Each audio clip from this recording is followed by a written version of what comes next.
हाँ भाई क्या स्टार्ट करेंगे अपन लाइन लाइन समझता है सबको है ना वाली लाइन नहीं वाली रेखा रेखा वो देखा वाली रेखा नहीं ठीक है तो लाइन पढ़ेंगे तो कई बच्चों को तो लग रहा होगा कि अपन वेक्टर अलजेब्रा स्टार्ट किया और अभी लाइन स्टार्ट कर देता तो ये वेक्टर अलजेब्रा का ही पार्ट है जो मैंने 3D पढ़ा है 3D में लाइन भी होता है प्लेन भी होता है और वेक्टर भी होता है अब अपन लाइन को पढ़ेंगे पहले सिंपल फॉर्म में पॉइंट के फॉर्म में तो मैंने इक्वेशन ऑफ लाइन इसके पहले पढ़ा होगा भाई इक्वेशन ऑफ लाइन क्या होती है किसी को मालूम है 10 क्लास में पढ़ा है आपने तो बहुत टाइप से होती है इसके टाइप बता दूं मैं आपको सबसे पहले पासिंग थ्रू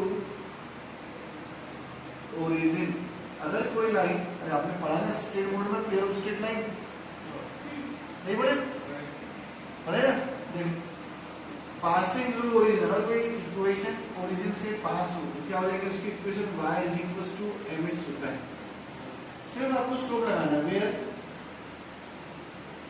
m क्या है स्लोप है भाई m क्या होता है स्लोप होता है बस स्लोप को निकालना पुट करने है क्योंकि किससे पास हो रही है ओरिजिन से पास हो रही है इसलिए यहाँ पे कोऑर्डिनेट की जरूरत नहीं है second passing through one point एक पॉइंट से पास हो रही है पॉइंट अपन ने बोल दिया पॉइंट भाई अपने पास क्या है P जिसका पॉइंट क्या है x1 और y1 x1 है और y1 है ठीक है अगर x1 और y1 आए तो क्या होगा इक्वेशन कुछ नहीं सिर्फ y माइनस y1 लग गया और m x माइनस x1 लग गया ये जो फॉर्मूला उसी का एक्सटेंड कर दिया हमने y की जगह लगा दिया y माइनस y1 और नेक्स्ट की जगह लगा दिया x माइनस x1 क्योंकि एक पॉइंट बढ़ गया जब एक पॉइंट बढ़े तो अगर दो point passing through two point अगर वो दो पॉइंट से पास हुए तो x1 y1 और x2 y2 तब क्या हो जाएगा same formula y minus y1 is equals to m x minus x1 पर अगर दो पॉइंट दिए होंगे तो m लगाएंगे हम m का फॉर्मूला क्या होता है स्लोप का formula y2 minus y1 upon x2 minus x1 यानी कहने का मतलब हमने m के प्लेस में क्या लगा दिया y2 minus y1 upon x2 minus x1 तो इससे हमको क्या मालूम चल गया इससे हमको ये मालूम चल गया कि भाई जो स्लोप होता है तो स्लोप मतलब m का फॉर्मूला क्या होता है y2 minus y1 upon x2 minus x1 और एक और फॉर्मूला था अगर एंगल दिया हो तो tan थीटा क्या होता है tan थीटा अब ये हमने लाइन पढ़ा ये जो लाइन होती है स्ट्रेट लाइन होती है और जितने भी लाइन पढ़ेंगे सब स्ट्रेट लाइन के बारे में ही पढ़ेंगे ठीक है अब इस सिंपल फॉर्म में पॉइंट के फॉर्म में हमने पढ़ा अब इसको पढ़ेंगे हम वेक्टर के फॉर्म में फॉर्म ऑफ वेक्टर तो वेक्टर के फॉर्म में क्या होता है तो वेक्टर के फॉर्म में इक्वेशन होती है इक्वेशन ऑफ लाइन यहां पे दो point passing through one point एक पॉइंट से पास हो रही है ठीक है यह passing through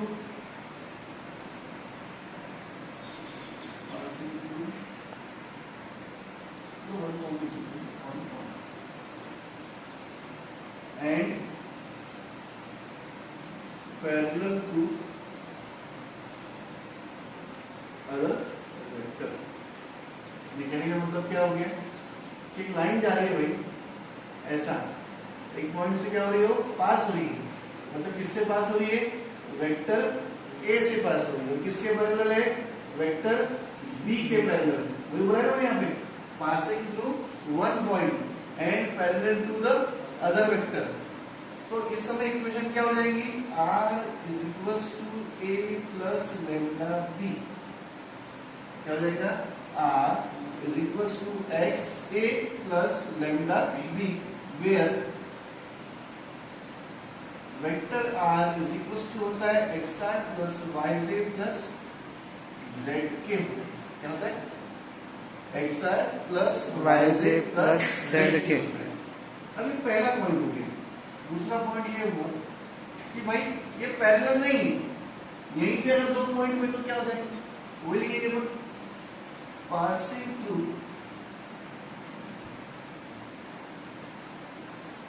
two point.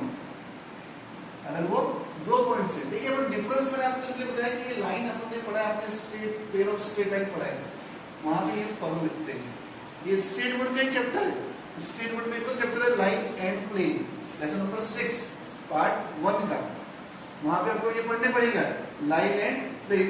Line and plane में क्या है, ये अपन जो पढ़ रहे हैं ये वेक्टर के फॉर्म में वहां पे आएंगे, ठीक है। सेकंड पॉइंट क्या है कि पासिंग थ्रू टू पॉइंट, वहां पे क्या हो जाएगा, सेम फॉर्म हो जाएगा, r इक्वल्स टू a तो रहेगा प्लस लैम्डा, यहाँ पे क्या हो जाएगा b माइनस a, तो ये ना b माइनस a। और ये जो b माइनस a ये क्या है, where b माइनस a जो है इसको क्या बोलते हैं अपन, इसको बोलते हैं डायरेक्शन रेशियो। क्या बोलते हैं, डायरेक्शन रेशियो। तो मैं इसका डायग्राम में, तो डायग्राम कैसे रहेगा इसका, कुछ नहीं ऐसे रहेगा, यहाँ पॉइंट ए और यहाँ पॉइंट बी। ए को क्या बोलेंगे पोजीशन वेक्टर, वेक्टर ए, और इसको क्या बोलेंगे वेक्टर बी। समझ में, ये दोनों डायग्राम समझ में। अब ये किस फॉर्म में पढ़े अपन ने, वेक्टर फॉर्म में पढ़े। इक्वेशन ऑफ लाइन क्या पढ़े, वेक्टर फॉर्म में। अब इसका देखो फॉर्म होता है, वो फॉर्म क्या होता है, उसको बोलते हैं कार्टेशियन फॉर्म। क्या बोलते हैं उसको, कार्टेशियन फॉर्म।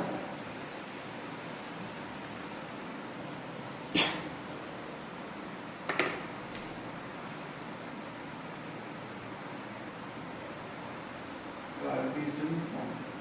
अब कार्टेशियन फॉर्म क्या होता है, सेम चीज कि भाई अगर पहला पॉइंट क्या है, passing through one point x1 y1 और z1। मैंने कितने पॉइंट लिए यहाँ पे, 1 2 3। क्यों 3 पॉइंट लिए, क्योंकि क्या पढ़ रहे हैं अपन, 3D पढ़ रहे हैं। और ठीक है, अपन क्या पढ़ रहे हैं, 3D के अंदर लाइन, 3D मतलब 3 डायरेक्शन, इसलिए यहाँ पे कितने पॉइंट पढ़ रहे हैं अपन, 3 पॉइंट पढ़ रहे हैं, ठीक है। इसलिए passing through one point x1 y1 and z1 and parallel to another vector x2 y2 और z। या इसको अपन ये भी बोल सकते हैं, अगर कंफ्यूजन हुआ तो यही बोलते हैं, a1 b1 c1 भी बोल सकते हैं। जैसे मैंने अगर इसको बोला तो अभी ये करते हैं x1 y1 और z1, ठीक है। तो उस समय फॉर्मूला क्या होगा, कौन सा फॉर्म पढ़ रहे हैं, कार्टेशियन फॉर्म पढ़ रहे हैं। तो जब कार्टेशियन फॉर्म पढ़ेंगे तो वो फॉर्मूला हो जाएगा आपका x minus x1 upon x2 minus x1, y minus y1 upon y2 minus y1, z minus z1 upon z2 minus z1। अभी मतलब ये क्या हुआ, इसका मतलब क्या हुआ कि इनको क्या किया है, माइनस किया गया, दोनों पॉइंट क्या किया गया, माइनस किया गया। अपन पैरेलल बोल रहे हैं इसको, तो अपन इस पॉइंट को क्या बोल सकते हैं, इस पॉइंट को अपन ए बी और सी भी बोल सकते हैं। क्यों बोल सकते हैं ए बी सी, क्योंकि वो पैरेलल है, और जो चीज पैरेलल होती है वो क्या कहलाता है, डायरेक्शन रेशियो कहलाता है ऑलरेडी पहले से। इसलिए अपन यहाँ पे डायरेक्टली क्या लिख सकते हैं, ए बी और सी। अगर आपको a1 b1 c1 तो वो भी बोल सकते हैं। इसके बाद डायरेक्ट दूसरा फॉर्मूला क्या हो जाएगा, passing through two point x1 y1 z1 and x2 y2 और z। तो फिर क्या हो जाएगा, अब हमने यहाँ पे क्या किए थे, 2 पॉइंट के लिए इनको क्या किए थे, माइनस किए थे। वैसे ही यहाँ पे इन दोनों को क्या कर देंगे, माइनस कर देंगे। तो उसके पहले सबसे पहला पॉइंट क्या है, ए है ना, तो पहले पॉइंट पुट कर लीजिए x माइनस x1 अपॉन यहाँ माइनस कर लो x2 minus x1, y minus y1 upon y2 minus y1, z minus z1 upon z2 minus. कर सकते हैं ऐसा, इसको अरेंज करना बोला, इसको अरेंज भी कर सकते हैं। कैसे अरेंज कर सकते देखिए, अगर मैंने इक्वल टू लैम्डा बोल दिया है, अभी अपने कार्टेशियन फॉर्म पढ़े, अब मैं इसको किसके फॉर्म में कन्वर्ट करता हूँ, वेक्टर के फॉर्म में कन्वर्ट करता हूँ। ये प्रॉब्लम आएगा, पूछेगा स्टेटमेंट में और इंटरव्यू में कि अगर कोई कार्टेशियन इक्वेशन आपको दी है, उसको आपको अगर वेक्टर फॉर्म में कन्वर्ट करना है तो कैसे कन्वर्ट करेंगे। तो बहुत सिंपल सा एक एक चीज दे दीजिए, x minus x1 is equal to lambda x2 minus x1। x1 को ट्रांसफर कर क्या जाएंगे, x equal to x1 plus lambda x2 minus x1। हो गया। अब ऐसे क्या करेंगे, y का क्या हो जाएगा, y is equal to y1 plus lambda y2 minus y1। z का क्या हो गया, z1 plus lambda z2 minus z1। बोलिए, अगर मैं इसको लिखूंगा xi plus yj plus zk की फॉर्म में, तो क्या हो जाएगा ये, पहले क्या आ जाएगा यहाँ पे, x की वैल्यू क्या है, ये वैल्यू है, ये y की वैल्यू है और ये z की वैल्यू है। तो क्या हो जाएगा यहाँ पे, हो जाएगा x1i plus y1j plus z1k plus lambda of क्या आ जाएगा यहाँ पे, x2 minus x1 y2 minus y1 और z2 माइनस z2 हो जाएगा। ये वैल्यू किसकी है, r की वैल्यू है, r की वैल्यू, ये सब 1 1 है, 1 1 है मतलब कौन सा पॉइंट है, पहला पॉइंट है, इसलिए क्या आ जाएगा, ये आ जाएगा लैम्डा। ये क्या है, x2 minus x1 y2 minus y1 वो क्या होते हैं, वो क्या होते हैं, डायरेक्शन रेशियो होते हैं। और डायरेक्शन रेशियो कहाँ से निकलते हैं, b माइनस a से, b माइनस a से निकलते हैं ना, और b माइनस a ये, इसलिए यहाँ पे क्या आ जाएगा, b माइनस आ गया वही।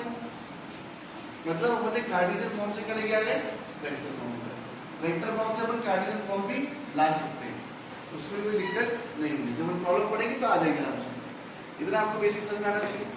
उसके बाद अपन देखेंगे कि अब जैसे अपने वहां पे पढ़ा था इसके पहले कि पैरेलल है, परपेंडिकुलर है, याद होगा आपको, वीडियो में देखिए तो पैरेलल पढ़ा था, परपेंडिकुलर कि अगर दो वेक्टर है,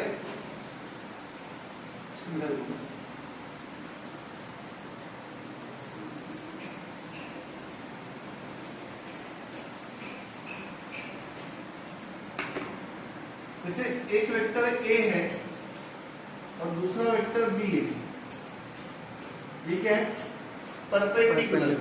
तो क्या होता है, अगर a परपेंडिकुलर अगर b होता है तो क्या हो जाता है, a dot b is equal to क्या होता है, 0 0 होता है। वैसे सेम कंडीशन यहाँ पे भी होती है। यहाँ पे कैसी होती है, यहाँ पे जो नीचे डायरेक्शन, ये जो नीचे दिया हुआ है ना, ये क्या है, direction ratio a b c are direction ratio. A B C क्या होते हैं, डायरेक्शन। अब जैसे ये एक वेक्टर है, वैसे दूसरी लाइन भी रहेगी। जैसे अपने बोला कि अपने बोला भाई पहली लाइन जो है, ये जो लाइन है, इस लाइन का वैल्यू क्या है, x minus x1 upon a1 is equal to y minus y1 upon b1 is equal to z minus z1 upon c1।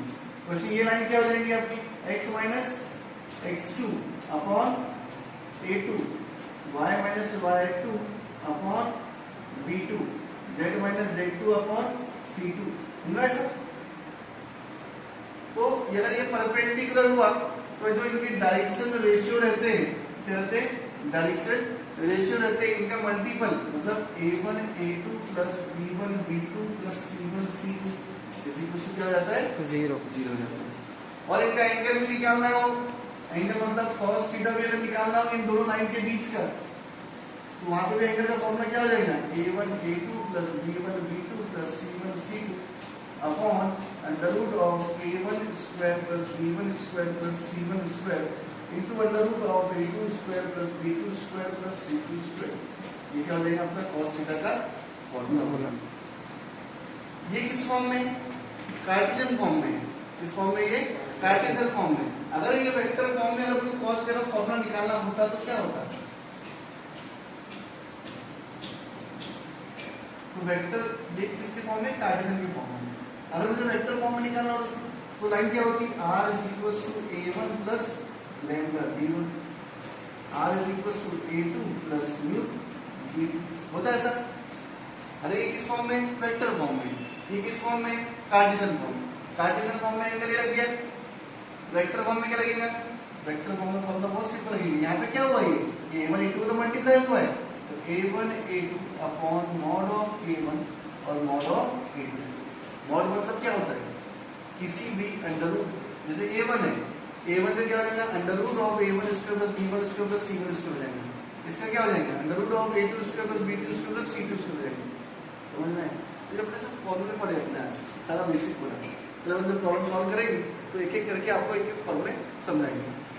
ये इसमें अपने 3 चैप्टर पढ़ लिए एक साथ, इसलिए इतनी दिक्कत होगी। ठीक है, जब प्रॉब्लम सॉल्व करेंगे तो धीरे धीरे आपको एक एक चीज समझ में आती जाएगी। जैसे आज अपना फिजिक्स और मैथ्स का हुआ, तो कल केमिस्ट्री का भी लेक्चर होने वाला है। ठीक है, तो आपको प्रिपेयर होकर आना है। जो बच्चे नहीं आ रहे तो बिल्कुल मत आओ, घर में बैठो, रोटी बनाना सीखो, पोता रखना सीखो, बर्तन मारना सीखो, क्योंकि आगे वही करने पड़ेगा। अरे वही करने पड़ेगा। अरे तो अभी तक घर में बैठे डर रहे हैं कि कोरोना है कोरोना है, बाहर खेल नहीं रहे, तब कोई कोरोना नहीं लग रहा है किसी को। देख रहे ना, देखते हो कि मोहल्ले में घूमते। ठीक है, तो अभी भी हो गया भाई, समय खत्म हो गया। आइए क्लास में और पढ़ना स्टार्ट करिए। ठीक है, चलिए भाई।